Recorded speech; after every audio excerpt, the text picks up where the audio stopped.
2024년 5월 12일 용산전자 상가 거리에 따뜻한 햇살이 부드럽게 내리쬐던 아침이었다. 현란한 간판들의 불빛 사이로 커피와 갓 구운 빵 냄새가 섞여 퍼져나갔고 서울의 아침은 여느 때와 같이 활기 넘쳤다.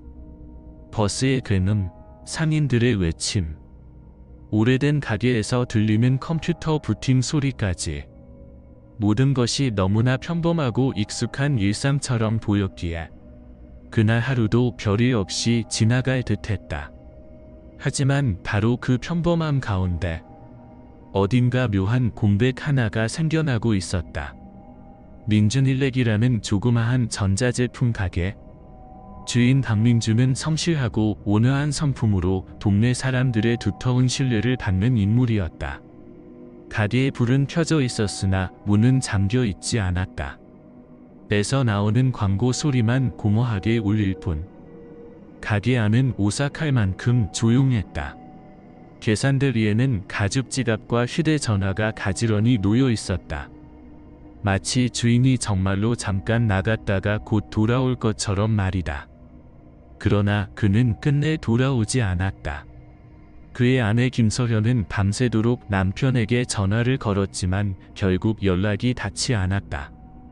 극도로 불안한 마음에 가게를 찾아온 그녀는 문을 열자마자 울리는 작은 종소리에 순간 멈춰 섰다. 여보. 그녀의 목소리가 조용히 공기 속으로 스며들었다. 대답은 없었다. 대신 찬바람 한 줄기만이 휙스쳐 지나갔다. 투명한 눈물이 천천히 그녀의 뺨을 타고 흘러내렸다. 바로 그때 순찰차 한 대가 가게 앞에 멈춰 섰다. 용산경찰서 소속의 젊은 형사 김지훈이 차에서 내렸다. 침착하면서도 예리한 눈빛이 무척 인상적인 남자였다. 그는 가게 안을 매우 주의 깊게 살폈다. 가장 사소한 흔적 하나까지도 놓치지 않으려는 듯이. 그리고 깨끗한 바닥 정중앙. 계산대 뒤편 탁자 밑에서 붉은빛이 도는 축축한 얼룩 하나가 그의 눈에 들어왔다. 번쩍 이는 전자제품들 사이. 그 얼룩은 마치 불길한 경고처럼 선명히 자리하고 있었다. 김 형사는 조심스럽게 손끝으로 그 자국을 짚어본 뒤 천천히 고개를 들었다. 그의 눈빛은 단단히 굳어 있었다. 박민준 같은 사람이 그냥 사라질 리가 없지. 작고 사소해 보이던 그 얼룩. 그러나 그것이 바로 이 사건의 첫 번째 실마리였다. 서울의 평온하던 아침은 그렇게 끝나버렸고 보이지 않는 어둠이 용산 거리를 서서히 덮기 시작했다. 박민준이 실종된 이후 원래 늘 시끄럽던 용산 거리는 이상할 만큼 무거운 공기에 잠겨버렸다. 가게들은 조용히 문을 열었고 사람들은 지나가는 경찰차를 조심스럽게 바라볼 뿐이었다. 김지훈 수사관과 그의 팀은 용산 일대에 설치된 수십 개를 모두 확인했다. 화면 속 박민준의 마지막 모습은 금요일 밤 10시 30분이었다. 그는 검은색 코트를 입고 다소 급한 걸음으로 가게 뒤쪽 골목으로 향했다. 그 후 어디에서도 그의 흔적은 완전히 사라졌다. 수사본부의 희미한 조명이 지친 얼굴들을 비추고 있었다. 수시간이 흘러도 모두가 화면에서 눈을 떼지 못했다. 동료 한 명이 한숨을 쉬며 고개를 저었다. 아무것도 없습니다. 그가 골목으로 들어간 다음에는 아무도, 어떤 그림자도 따라 들어가지 않았어요. 김지훈은 팔짱을 낀 채 벽에 걸린 지도를 뚫어지게 바라봤다. 그의 목소리는 낮았지만 단호했다. 박민준같이 규칙적인 사람이 그렇게 사라질 리 없어. 분명 다른 길이 있어. 이유가 있을 거야. 그는 손가락으로 정릉천 쪽을 가리켰다. 그 순간 팀원들의 시선이 일제히 그 지점을 향했다. 마치 차가운 데이터 속에서 희미하게 빛나는 한 줄기 실마리를 본 듯했다. 사흘이 지나도록 수사는 계속 제자리 걸음이었다. 그러던 중 5월 15일 아침 새로운 증인이 나타났다. 기술자 이준호, 그는 박민준을 알고 지내던 사람이었다. 작고 왜소한 체구에 불안한 눈빛을 한 그가 김지훈 앞에 앉아 떨리는 목소리로 말했다. 며칠 전 내 남자 2명이 박 씨를 찾아왔어요. 돈 문제로 심하게 다투는 걸 들었습니다. 아주 큰 빚이었어요. 그리고 며칠 뒤 박 씨가 이상한 문자를 받았어요. 오늘 밤 가게에 가지 마. 전 너무 무서워서 그 문자를 당장 지워버렸습니다. 김지훈의 눈빛이 번뜩였다. 이 사건이 단순히 가족 문제나 개인 실종이 아님을 직감했다. 그 뒤에는 분명 어떤 어두운 금전 관계가 숨어 있었다. 그날 오후 수색팀은 정명천 주변으로 범위를 더 넓혔다. 형광 조끼를 입은 수색 요원들이 진흙을 헤치고 풀더미와 나무 조각을 뒤졌다. 빗방울이 뚝뚝 떨어지는 가운데 한 요원의 외침이 울려 퍼졌다. 여기 뭐가 있습니다. 가방이요. 진흙에 반쯤 묻힌 검은색 가방 하나. 단단하게 묶여있던 끈을 풀자 눅눅한 냄새와 비릿한 공기가 새어나왔다. 그 안에는 실종 당일 박민준이 입었던 검은 코트와 어두운 색 바지가 들어있었다. 하지만 모두를 숨막히게 만든 것은 옷에 남은 짙은 색의 마른 혈흔이었다. 김지훈은 아무 말도 하지 않았다. 그의 시선은 가방 위에 고정되어 있었다. 그는 알았다. 지금 이 순간부터 이 사건은 실종이 아니라 살인으로 바뀌었다는 것을. 그 첫 번째 가방. 그것은 서울의 어둠 속에서 드러나기 시작한 냉혹한 진실의 시작점이었다. 5월 15일 밤. 푸른빛이 번쩍이는 디지털 포렌식 실내는 키보드를 두드리는 소리가 쉴 새 없이 울려 퍼졌다. 수사관 김지훈은 책상 옆에 서서 전문가들이 이준호의 휴대전화에서 삭제된 데이터를 복원하는 모습을 주의 깊게 지켜보고 있었다. 암호화된 문자들이 화면에 나타났다 사라지기를 반복하더니 마침내 한 줄의 메시지가 완전히 복원되었다. 짧은 문장이 선명히 드러났다. 오늘 밤 가게에 오지 마. 개인적인 일이 있어. 그 아래에는 한 통의 전화번호가 있었다. 최수진이라는 이름으로 등록된 번호였다. 그 이름이 등장하자 방 안의 공기가 순간 무거워졌다. 최수진, 30세, 그녀는 과거 박민준과 함께 일하던 사업 파트너였다. 몇 년 전 그들의 소규모 전자 프로젝트는 실패로 끝났고 이후 그녀는 사업계에서 완전히 자취를 감췄다. 남아있는 기록에 따르면 그녀는 복잡한 성격의 사치스러운 생활을 즐기며 큰 빚에도 연루된 인물이었다. 다음날 아침 수사팀은 노원구에 있는 최수진의 등록 주소를 찾아갔다. 아파트 문은 살짝 열려 있었고 내부는 텅 비어 있었다. 이웃의 증언에 따르면 그녀는 이틀 전 커다란 여행용 가방 하나를 들고 떠났다고 한다. 그 외의 흔적은 아무것도 남지 않았다. 김지훈은 복도에 서서 바람에 흔들리는 호실 표지판을 바라보았다. 그리고 그 순간 그는 본능적으로 느꼈다. 누군가 도망치고 있다는 것을. 5월 16일 밤. 재정 분석실의 불은 밤새 꺼지지 않았다. 화면에는 박민준 주밀 파트너스라는 문구가 반복적으로 깜빡이고 있었다.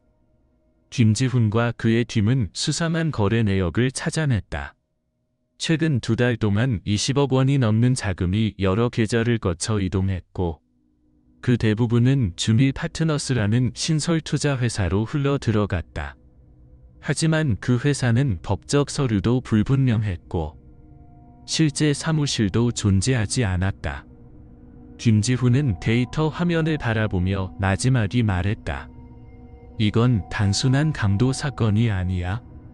자금 세탁이야.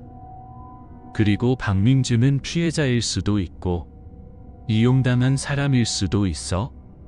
그는 관련 계좌 전부를 추적하라고 지시했다. 복잡하게 얽힌 자금의 흐름은 마치 미로 같았다. 유령 회사, 존재하지 않는 인물들, 종이 위의 허상들. 클릭할 때마다 금융범죄의 새로운 짐이 드러났다. 다음 날 밤, 서울 고속버스 터미널에서 보고서가 도착했다. 한 직원이 진술했다.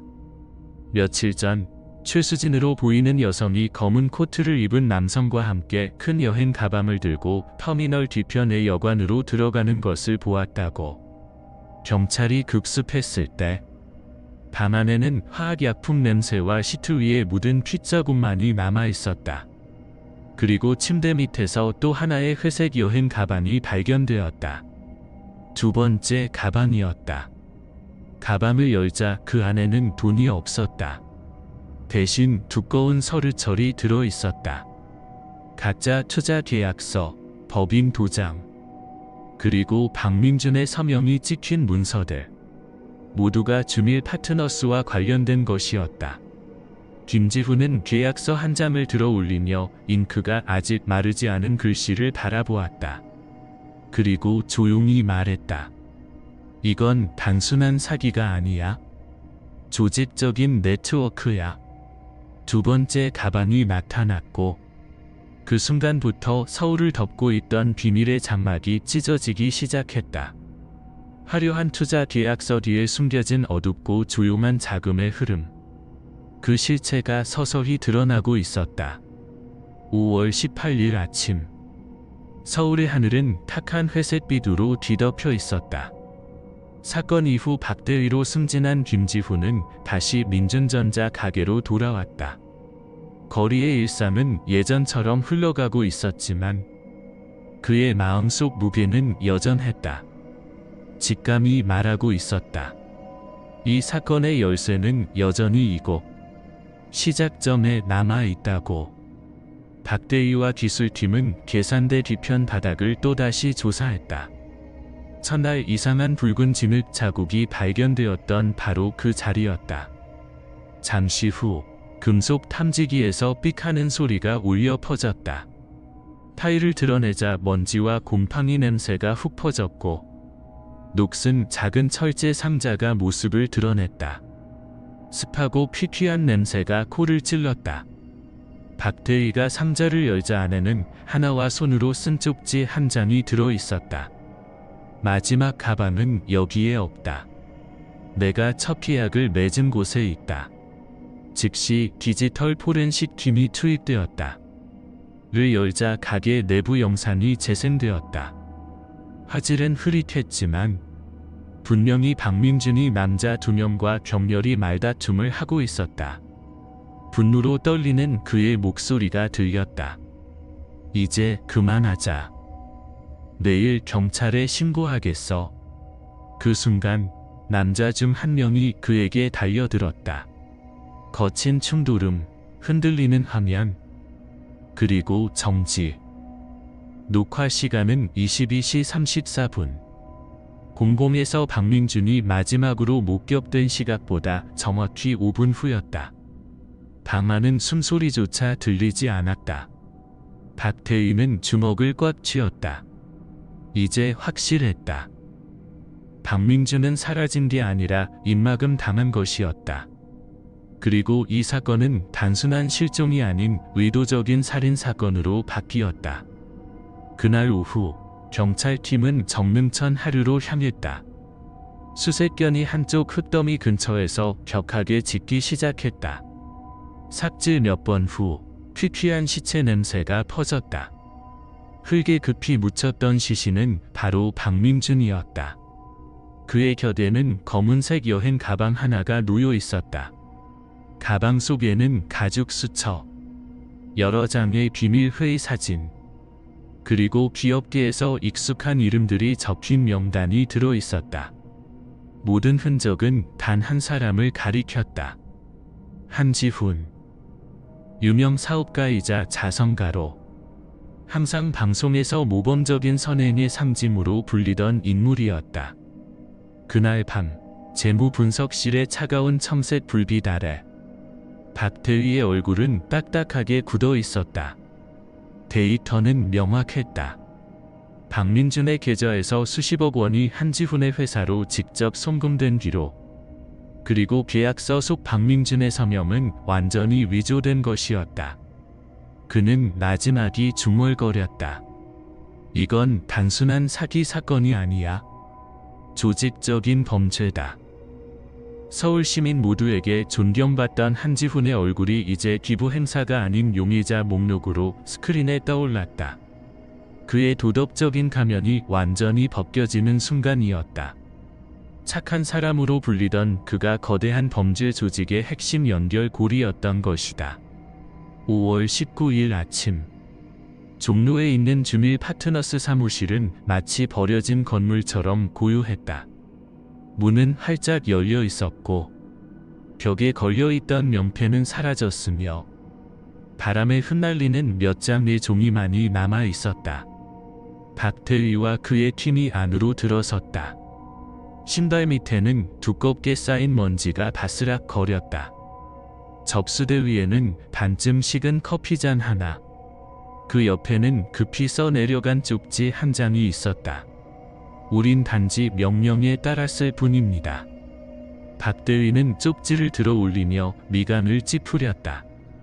그는 이제 3대가 단순한 사기범이 아니라 자신의 흔적을 완벽히 지울 줄 아는 거대한 세력임을 깨달았다. 같은 날 오후, 조사실에서 박태위는 박민준의 네 번째 가방 속에서 발견한 가죽 수첩을 펼쳐 들고 있었다. 흐트러지고 급하게 쓴 글씨들 사이 한 문장이 그의 시선을 멈추게 했다.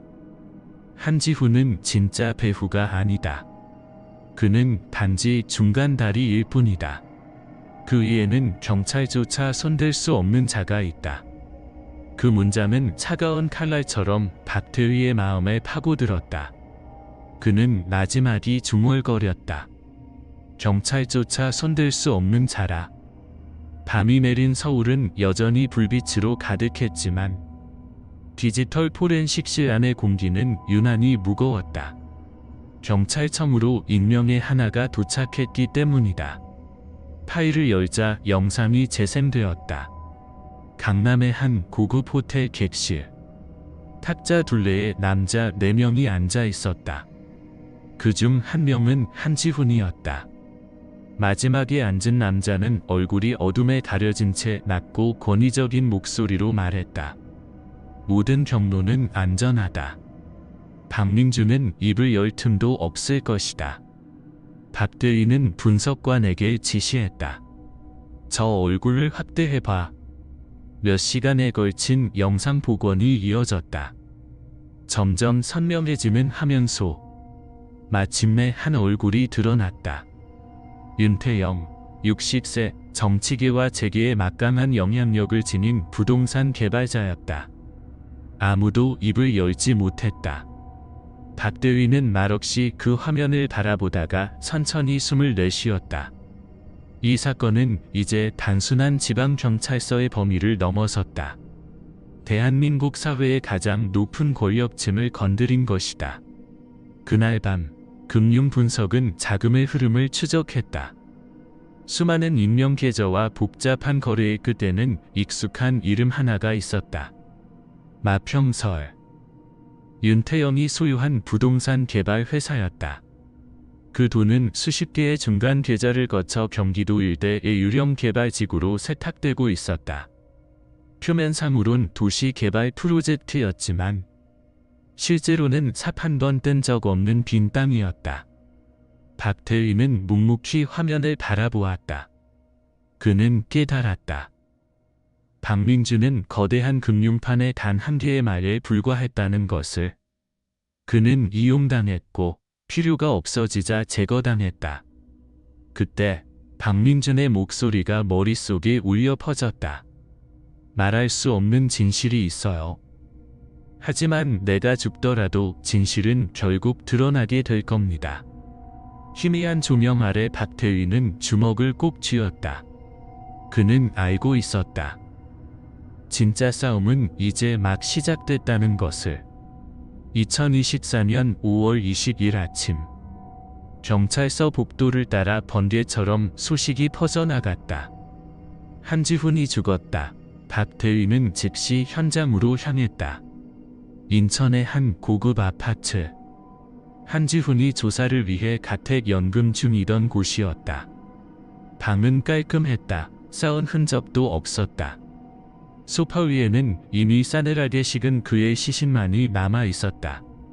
평온하다고 할 만큼 고요한 얼굴. 초기 보고서의 결론은 자살.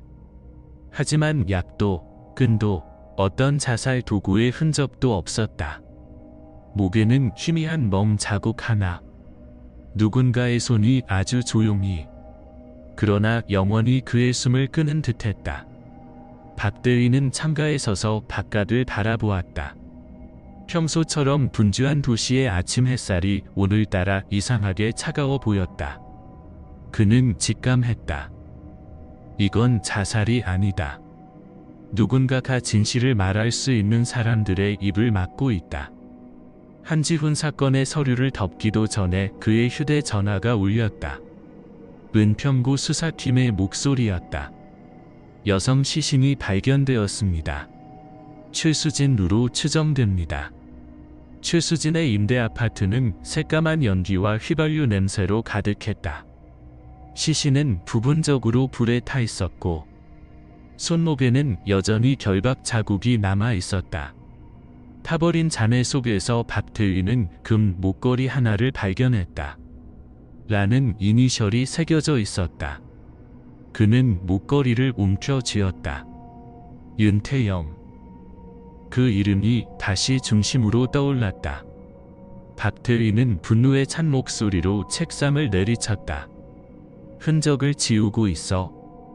한 뼘씩 없애는 거야. 깨진 창문 사이로 바람이 휘몰아쳤다. 그때 그는 깨달았다.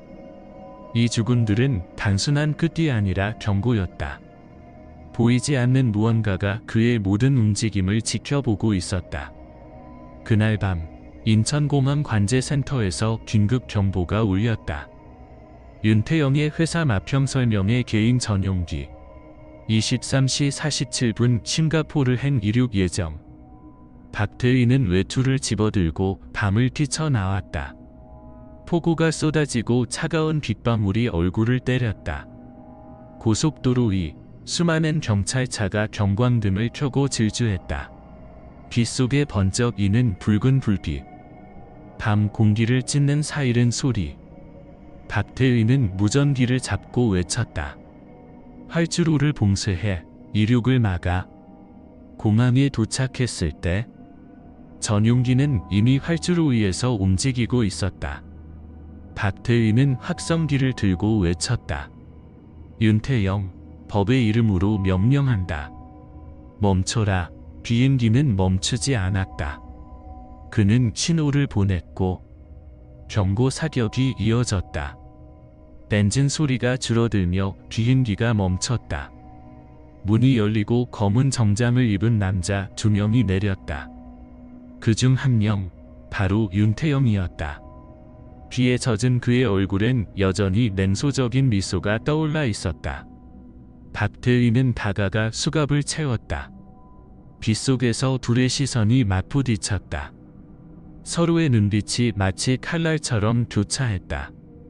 윤태영이 낮고 침착한 목소리로 속삭였다. 이긴 줄 아나, 박태희. 우린 모두 누군가의 말판 위에 놓인 말일 뿐이야. 이번엔 박태희가 아무 말도 하지 않았다. 그는 수갑을 더 세게 쥐었다. 차가운 쇠소리만이 대답처럼 울렸다. 그날 밤 인천공항 활주로 위. 폭우 속의 운명적인 대치가 끝을 맺었다. 그러나 윤태영의 눈길 속에는 아직 꺼지지 않은 불씨가 있었다.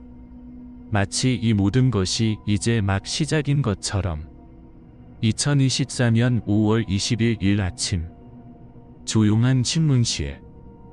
차가운 철제 책상 위로 하얀 조명이 내려앉았다. 박태희는 홀로 앉아 있었다. 그의 앞에는 박민준의 부검 보고서가 놓여 있었다. 페이지 마지막 줄에 적힌 작은 문장이 그의 시선을 멈추게 했다. 피해자의 바지 주머니에서 칠이 새겨진 작은 철제 열쇠가 발견됨. 그는 그 열쇠를 손에 들고 천천히 돌려보았다. 빛에 반사된 수의 광택이 그에게 한 장면을 떠올리게 했다. 두 번째 여행 가방이 발견된 모텔의 7호실. 마지막 가방은 여기에 없어요.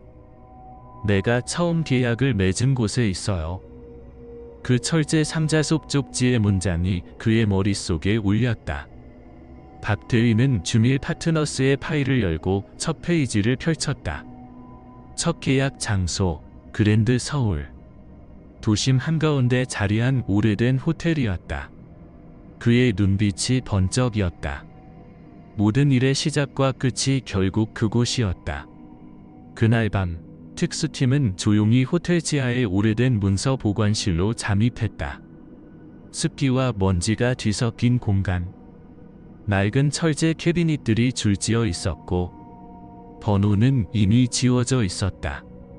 그들은 17번이 새겨진 녹슨 캐비닛 앞에서 멈췄다. 박대위가 열쇠를 꽂았다. 딱 맞았다. 터크. 문이 열리며 금속성 소리가 울렸다. 안에는 반짝이는 은색 가방 하나. 그 위에는 떨리는 손글씨로 적혀 있었다. 경찰에게 전달 요망. 가방을 열자 모두가 숨을 멈췄다. 안에는 외장 하드 하나. 그리고 검은색 가죽 수첩이 들어 있었다. 바로 박민준의 유품이었다. 디지털 포렌식실에서 외장 하드가 작동되자 수백 개의 폴더가 나타났다. 영상, 재무 보고서, 비밀 회의 녹음 파일들. 그중 하나의 영상이 눈에 띄었다. 윤태영과 남자 3명이 비밀 회의실에 앉아 있었다. 한 명은 경기도청 소속 공무원. 다른 한 명은 기획재정부 로고가 새겨진 출입증을 달고 있었다. 영상 속 음성이 또렷하게 들려왔다. 이 프로젝트는 박민준 이름으로 합법화해야 합니다. 그가 거부한다면 거부할 수 없는 상황을 만들어야겠죠. 그 한마디, 한 장면이 박대위의 가슴을 깊이 파고들었다. 이건 명백한 증거였다. 기업인과 중앙정부 고위 관료가 얽힌 거대한 관 네트워크의 존재. 그는 검은 수첩을 펼쳤다. 마지막 페이지, 가죽 표지 안쪽에 작게 숨겨진 녹음 장치가 있었다.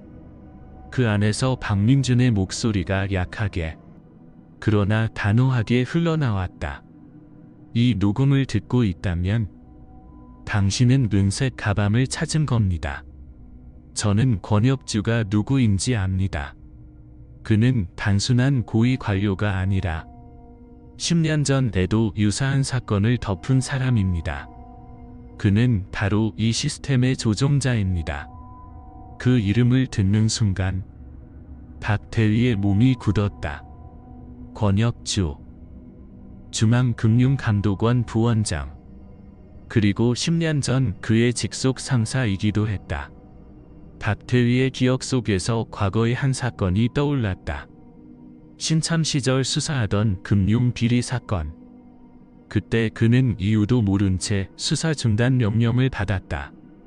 그 명령서에 서명한 사람, 바로 권혁주였다. 박대위의 심장이 거세게 뛰었다. 모든 퍼즐 조각이 한순간에 맞춰졌다. 박민준은 그 시스템의 심장부를 건드렸고 그를 죽게 만든 자는 다름 아닌 자신의 옛 상사였다.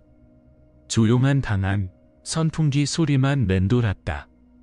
박대위는 천천히 고개를 들었다. 그의 눈빛 속에는 고통과 결의, 두 가지 감정이 섞여 있었다. 이번 수사는 단순한 사건이 아니었다. 그는 지금 과거의 악몽과 마주하고 있었다. 그리고 한때 그에게 정의를 가르쳤던 바로 그 사람과 2024년 5월 21일 밤 서울지방경찰청의 작은 사무실. 박대위는 쌓여있는 서류 더미 속에서 꼼짝없이 앉아 있었다. 책상 위에는 여러 증거들이 가지런히 놓여 있었다. 사진들, 박민준의 수첩, 그리고 그의 상사였던 권혁주를 언급한 녹음 파일. 방 안의 공기는 무거웠고 오직 시계 추소리만이 정적을 깼다. 그는 알고 있었다. 이 싸움이 잘못되어 가면 다음 차례는 자신일 수 있다는 것을. 하지만 침묵한다면 박민준의 노력, 그리고 그의 피까지 모두 어둠 속에 사라질 것이다. 박 대위의 눈빛이 굳어졌다. 그는 휴대전화를 들어 가장 마지막으로 믿을 수 있는 곳, 특별검찰청 공수처의 번호를 눌렀다. 수화기 너머로 들려온 동료의 낮고 침착한 목소리. 박 대위, 정말 할 건가요? 이것들 보내면 돌아갈 길은 없습니다. 박 대위는 짧게 대답했다. 이젠 잃을 것도 없습니다. 오늘 밤 서울에서 봅시다. 그는 모든 증거를 작은 철제 상자에 담아 잠갔다. 그 상자를 한참 바라보며 자신의 사명을 되새겼다. 그리고 조용히 코트를 걸치고 밤을 나섰다. 비가 억수같이 쏟아지고 있었다. 경부 고속도로 위. 짙은 어둠을 가르며 검은 세단 한 대가 질주했다. 박 대위는 홀로 운전하며 핸들을 꽉 잡았다. 오른쪽 어깨에 오래된 상처가 옥신거렸고 빗방울이 유리창을 세차게 때렸다. 라디오를 켰지만 잡음뿐이었다. 이상할 정도의 정적이 흐르고 있었다. 그때였다. 뒤에서 강렬한 헤드라이트 불빛이 번쩍였다. 번호판이 없는 차량 2대가 그의 차를 양옆에서 에워쌌다. 젖은 도로 위에서 타이어가 비명을 질렀다. 박 대위가 방향을 틀었지만 한 차량이 옆구리를 세게 들이받았다. 차가 빙글 돌며 멈췄고 문이 열리더니 검은 옷을 입고 얼굴을 가린 남자 3명이 내렸다. 그들의 손에는 총이 들려 있었다. 빗속에서 리더로 보이는 남자가 외쳤다. 그 상자 내놔, 박 대위. 그렇지 않으면 박민준처럼 될 거야. 박 대위는 말없이 창문을 열고 빗속으로 걸어 나왔다. 오래된 상처에서 피가 흘러내려 빗물과 섞였다. 그는 또렷하게 말했다. 이 진실은 묻히기엔 너무 크다. 내가 죽더라도 결국 밝혀질 것이다. 총성이 울렸다. 유리창이 산산조각 나고 박 대위는 도로 옆으로 굴러떨어졌다. 그는 권총을 꺼내 반격했다. 총성이 고속도로를 울렸고 3명 중 1명이 쓰러졌다. 나머지 2명은 당황한 채 차로 달아났다. 박 대위는 어깨에서 피를 흘리며 겨우 일어섰다. 그의 손에는 여전히 철제 상자가 단단히 쥐어져 있었다. 흠집 하나 없이. 그는 숨을 몰아쉬었지만 눈빛만큼은 흔들리지 않았다. 차에 올라 다시 출발했다. 하루의 끝을 향해 점점 희미하게 드러나는 공수처 건물이 시야에 들어왔다. 2024년 5월 22일 새벽. 총탄 자국이 남은 차량이 공수처 정문 앞에 멈췄다. 박 대위는 비틀거리며 내려 상자를 품에 안고 서 있었다. 경비원이 달려와 그를 붙잡았지만 그는 마지막 힘을 짜내어 말했다. 가져왔습니다. 박민준의 마지막 증거를 가져왔습니다. 절대 아무도 지워버리지 못하게 해주세요. 피가 팔을 타고 흘러내렸지만 그의 입가에는 작은 미소가 떠올랐다. 그는 끝내 약속을 지켜냈다. 피고인 그 새벽, 박 대위는 자신의 사명을 완수했다. 그는 진실을 마땅히 있어야 할 곳으로 옮겼고 그 대가로 피와 믿음을 치렀다. 하지만 그는 알고 있었다. 시스템과의 싸움은 이제 막 시작되었다는 것을. 그날들 이후 공수처 특별검찰청 사무실은 숨막히게 긴장된 공기로 가득했다. 박 대위가 가져온 철제 상자는 철저히 봉인되어 여러 간부의 감시 아래 디지털 실험실에서 열렸다. 뚜껑이 열리자 방 안은 순식간에 정적에 휩싸였다. 상자 안에는 낡은 수첩 한 권과 파일이라고 적힌 작은가 들어 있었다. 권혁주. 권혁주의 약자였다. 데이터가 복원되자 수백 건의 문서 파일, 암호화된 이메일, 은행 거래 내역이 쏟아져 나왔다. 각각의 자료는 체계에 대한 일격이었다. 관료들의 이름, 재벌급 사업가들, 수십억 원이 흘러간 가짜 투자 회사들, 서울, 인천, 부산, 대구 곳곳에 분포한 이들 회사로 수십억 원의 자금이 이동했다. 모든 실마리는 한 사람에게로 수렴되었다. 권혁주. 국가금융계의 암흑 시스템을 이끄는 인물이었다. 2024년 5월 28일 오후 뉴스는 일제히 보도했다. 중앙금융감독국 차장이 긴급 체포되었습니다. 권혁주가 수갑을 찬 채 얼굴이 창백한 상태로 강남의 고급 저택에서 연행되는 모습이 소셜미디어를 통해 빠르게 확산되었다. 동시에 전국 각지에서 연쇄 체포가 이루어졌다. 장관급 인사 4명, 유력 사업가 3명, 그리고 전직 고위 경찰관 1명이 구금되었다. 공수처 정문앞은 취재진으로 북적이었고 의심받는 인물들을 태운 차량들이 나갈 때마다 카메라가 따라갔다. 박민준 사건.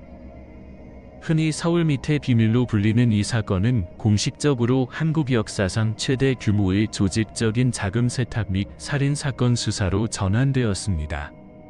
이후 며칠간 언론은 대대적인 특종을 쏟아냈다. 금융계의 충격적 전보. 작은 가게에서 수천억 원대 조직으로 박민준의 죽음이 시스템을 바꿨다 같은 헤드라인들이 이어졌다. 병원에 입원해 있던 박태위는 아직 치료를 받고 있었다. 어깨의 상처는 완전히 아물지 않았지만 정신은 또렷했다. 어느 아침 간호사가 발신인을 접지 않은 갈색 봉투 하나를 건네주었다. 그가 봉투를 열자 작은 쪽지 한 장과 새가 들어 있었다. 쪽지에는 손글씨로 몇 줄만 적혀 있었다. 박대리님, 고맙습니다. 하지만 기억하세요. 그 시스템은 아직 살아 있습니다. 저는 단지 작은 문 하나만 열었습니다. 나머지는 다음 가방에 있습니다. 심장이 크게 뛰었다. 박민준이라는 이름이 저 멀리서 울려오는 듯했다. 그는 늘 컴퓨터에 꽂았다. 화면에는 전세계 금융 맵이 떠올랐다. 서울에서 싱가포르, 홍콩, 두바이, 취리히로 이어지는 붉은 연결선들. 수천억 원대 자금이 수십 개의 유령 회사를 통해 세탁되고 있었다. 목록에는 그가 들어본 적 없는 해외 인물들뿐 아니라 한국의 유력 정치인들 이름까지 포함되어 있었다. 마지막으로 다음 가방이라는 제목의 파일이 열렸다. 화면에 박민준의 글이 떠올랐다. 나는 모든 것을 이해했다. 그들은 우리를 도구로서 자금 흐름을 돌리는데 이용한다. 아들, 사업들, 투자들은 모두 가면에 불과하다. 전국에 나 같은 사람이 수백 명 있다. 하지만 이 글을 누군가 읽고 있다면 나는 이미 죽었을 것이다. 이기려면 한 사람을 잡는 것이 아니라 대중을 깨워야 한다. 박태위는 잠시 말을 잃고 앉아 화면의 자료들을 응시했다. 빛이 그의 얼굴에 비쳤다. 반은 냉정하고 반은 단호했다. 그는 알았다.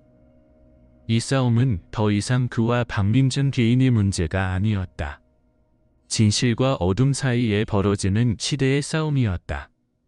다음 가방은 물건이 아니라 각성이다. 대중이 눈을 뜰 때 진실은 더 이상 숨겨지지 않을 것이다. 몇 달 후 초여름 새벽 서울은 찬란한 빛으로 깨어났다. 하지만 이번에 비친 그 빛은 이전과는 다른 의미를 가지고 있었다. 전국 방송의 화면에는 다큐멘터리 서울의 심연이 방영되고 있었다. 한 장면이 마치 오래된 상처를 다시 열듯 다가왔다. 작은 가게에서 미소 짓던 박민준의 모습. 그리고 폭우 속에 사라진 그 밤. 자신의 피에 젖은 철제 상자를 품에 안고 검찰청으로 향하던 박대위의 흔들리는 걸음. 거리에는 수천 명의 시민이 모여 있었다. 그들은 정부 청사 앞에서 손팻말을 높이 들고 외쳤다. 박민준에게 정의를, 국가 재정에 더 이상 어둠은 없다. 광화문 광장은 함성으로 가득 찼고 신문과 방송, 그리고 때는 수많은 기사와 분서, 논평이 쏟아졌다. 처음으로 사람들은 소문으로만 듣던 부패의 실체를 눈으로 확인했다. 따뜻하고 낮은 톤의 내레이션이 울려 퍼진다. 박민준 사건은 국가 정책의 방향을 바꾸어 놓았습니다. 그것은 단순한 범죄의 폭로가 아니라 한 세대를 깨운 각성이었습니다. 어둠에 맞서 일어선 사람들의 이야기이기도 합니다. 화면이 전환된다. 서울지방경찰청의 한 작은 사무실. 오랜 치료 끝에 박대위가 복귀했다. 그는 조용히 마당으로 걸어 나간다. 비 온 뒤의 공기. 부드러운 습기가 바람을 타고 스며든다. 맑게 갠 하늘 아래 흰 구름들이 경찰청 옥상을 천천히 흘러간다. 그는 목에 걸린 금 목걸이를 손끝으로 만진다. 그 위에는 라는 글자가 새겨져 있었다. 그날 마지막 가방 속에서 발견한 그 물건이었다. 그의 시선이 먼 하늘을 향하고 낮고 고요한 목소리가 흘러나온다. 편히 쉬어요, 박민준.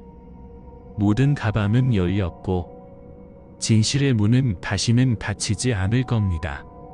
이 싸움 내가 이어가겠습니다. 그는 조용히 등을 돌려 건물 안으로 들어간다.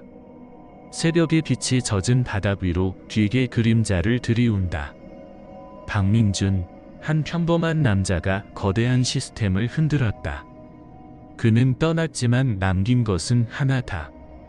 진실은 아무리 묻혀도 결국 길을 찾아 나선다는 믿음. 화면이 서서히 어두워진다. 내레이션이 마지막으로 담담히 맺는다. 진실은 늦춰질 수는 있어도 결코 사라지지 않습니다. 진실을 말하고 행동하는 사람이 있는 한, 정의는 언제나 그 길을 찾아 나설 것입니다. 장엄한 음악이 흐르고 검은 화면 위에 흰 글씨가 서서히 나타난다. 시청해 주셔서 감사합니다. 좋아요, 댓글, 그리고 구독을 눌러주시면 다음 실화 탐사 이야기도 놓치지 않을 수 있습니다. 다음 편에서 다시 뵙겠습니다. 항상 경계하십시오. 진실은 언제나 자신의 목소리를 가지고 있습니다.